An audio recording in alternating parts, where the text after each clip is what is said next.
در درس صحیح بخاری ما در باب دعاها هستیم هنوز هم خواهران عزیز.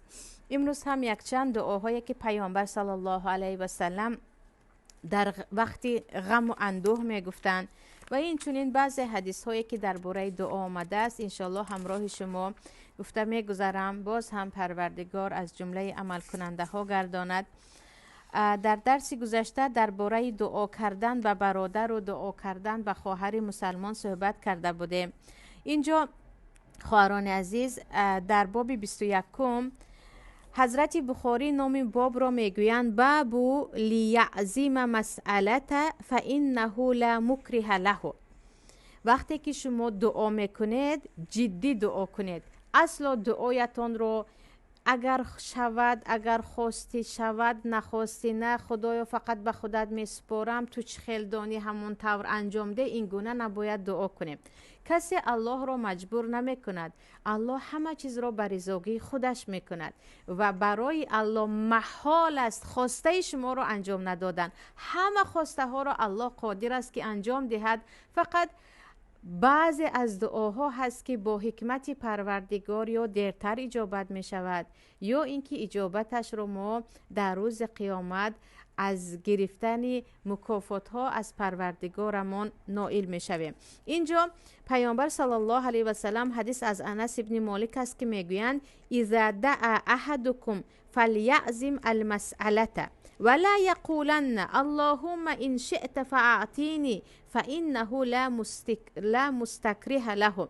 وقتی کسی از شما دعا میکنید دعایتون رو با عزم بکنید. نگوید که خدایا اگر خواستی به من بده. نه، این را نگوید. کسی پروردگار را به چیز اکراه نمی کند، ولی پروردگار با رضایتش هر چی را خواست برای شما می دهد. شما دعاهایی که وقتی میکنید اصلا اگر خدا خواهد کند نگوید، بگوید پروردگار من به این چیز نیاز دارم. یگانه خواهران عزیز در وقت دعای استخاره، وقتی که شما درباره یگان مسئله دو دل هستید، اونجا میگوید که پروردگارا این کنت تعلم ان هذا الامر خیر لی فی دینی و دنیای فقدره لی. یعنی پروردگارا اگر تو بدانی که همین کار برای من خوب است در دنیایم و در دینم، برای من نصیب کن.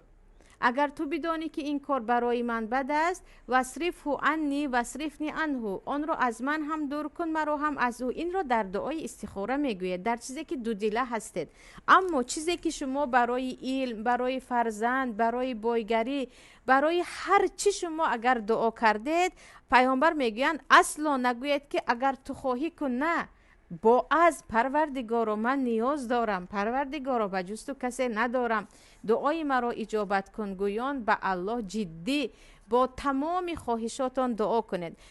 در دیگرش هم در حدیث دیگر پیامبر میگویند، از ابو هریره روایت است، میگویند نگوید که اللهم اغفر لی ان شئت، اللهم ارحمنی ان شئت. اصلا نگوید که خدایا اگر خواهی مرا مغفرت کن، اگر خواهی مرا رحمت کن. این گونه نگوید. لیعزم المسئله، با از مسئله خود را بپرسید، یعنی از الله با تمامی بیچارگی به او دعا کنید. و اینجا یکی از علما میگویند در دعا ناامید نباشید. آخر الله دشمن خودش را که شیطان است وقتی گفت رب انظرنی الی یوم یبعثون اجابت کرد. شیطانی که لعین است، پروردگار او را دشمنی خود و دشمنی بنده هایش گفت. وقتی او دعا کرد الله گفت من برای تو مهلت میدیم. وقتی او گفت پروردگار برای من تا روز قیامت مهلت بده، مرا در زمین نگه دار، من نمیرم، من داخل دوزخ نشوم، من در دنیا تا بودن دنیا باشم، الله به او اینک من المنذرین گویان یعنی دعایش را اجابت کرد. پس میگه اصلا ناامید نباشید در دعاهایتان. و پیامبر صلی الله علیه و سلم در حدیث دیگر میگویند یستجاب لاحدکم ما لم یعجل یقول دعوت فلم یستجب لی. به شما دعاهایتان اجابت می شود تا دمی که شما عجله نکنید. عجله چی هست ای پیامبر الله؟ گفتن میگوید که من دعا کردم و الله اجابت نکرد. این گونه ها خیلی زیاد هستند. آره چرا دعایم اجابت نشد؟ 10 سال است که دعا میکنم، 15 سال است که دعا میکنم، 100 سال دعا کن. 100 سال دعا کن. دعا عبادت است، خواری و بیچارگی در نزد پروردگار است و حدیث پیامبر است که وقتی شما دعا میکنید یا دعایتان اجابت می شود یا بلا به سبب آن دعا از سر شما برداشته می شود یا اینکه روز قیامت پروردگار به خاطر آن دعا شما را راضی می کند. و اینجا خواهران عزیز درباره پیامبر در وقت دعا کردن دست ها را بالا کردنشان و چگونه سفیدی حتی زیر دستشان نمودن آمده است که این به دعاها اگرچه درباره آداب دعا هست ولی به هر حال دربارش بسیار صحبت نکنیم. مهم پیامبر در وقت دعا دست را بالا میکردن و این چونین وقتی انس پسرشان را آورده میگویند پیامبر الله این برای تو خدمت میکند، همه برای تو هدیه آوردن، من پسرم را به تو هدیه آوردم، برایش دعا کن. پیامبر به انس ابن مالک دعا میکنند که اللهم اکثر ماله و ولده، پروردگار و مال و فرزندان انس را زیاده کن و بارک له فیما اعطیته، و در آن چیزی که برای او دادی در آن برکت بیفزای. یعنی این دعای پیامبر به حضرت انس بود که در حقیقت از سرفرزندترین و زیاد مالترین یا گفتیم ثروتمندترین و سرفرزندترین صحابه ها می شوند. و در باب 27 خواهران عزیز دعای آمده است که پیامبر صلی الله علیه و سلم در وقت غم می گفتند. در وقت غم از عبدالله ابن عباس رضی الله عنهما آمده است که کان نبی یدعو عند الکرب یقول لا اله الا الله العظیم الحلیم، لا اله الا الله رب السماوات و رب العرش العظیم. در حدیث دیگر پیامبر باز از عبدالله ابن عباس که در وقت غم این دعا را می‌خواندند، لا اله الا الله العظیم الحلیم، لا اله الا الله رب العرش العظیم، لا اله الا الله رب السماوات و رب الارض و رب العرش الکریم.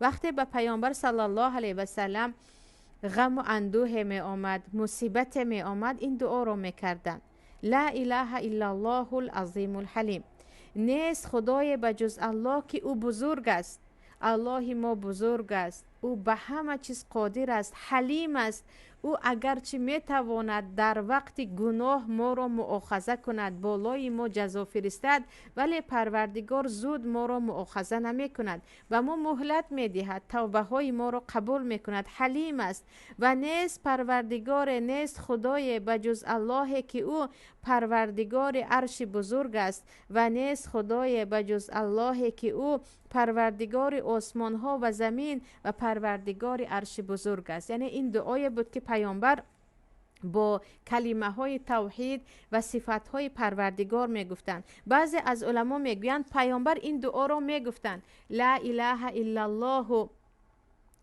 لا اله الا الله العظیم الحلیم، لا اله الا الله رب العرش العظیم، لا اله الا الله رب السماوات و رب الارض و رب العرش الکریم.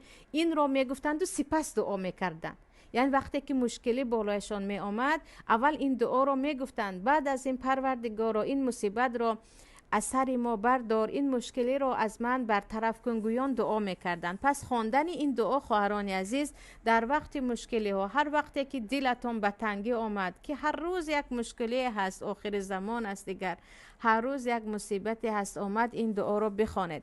بجز این دعا پیامبر صلی الله علیه و سلم دعای حضرت یونس را میگویند که دعوت ذی اذا دعا و هو فی بطن الحوت، لا اله الا انت سبحانك انی كنت من الظالمین، فانه لم يدعو بها رجل مسلم في شيء قط الا استجاب الله تعالی له. حدیث در ترمذی است که پیامبر میگویند صلی الله علیه و سلم دعای ذی، دعای حضرت یونس وقتی او در شکم حوت بود، در شکم کیت بود، این دعا را خواند، لا اله الا انت سبحانك انی کنت من الظالمین، نیست خدای بجز تو پاک هستی، من باشم از جمله ستمکارانم، این من هستم که ظالم هستم.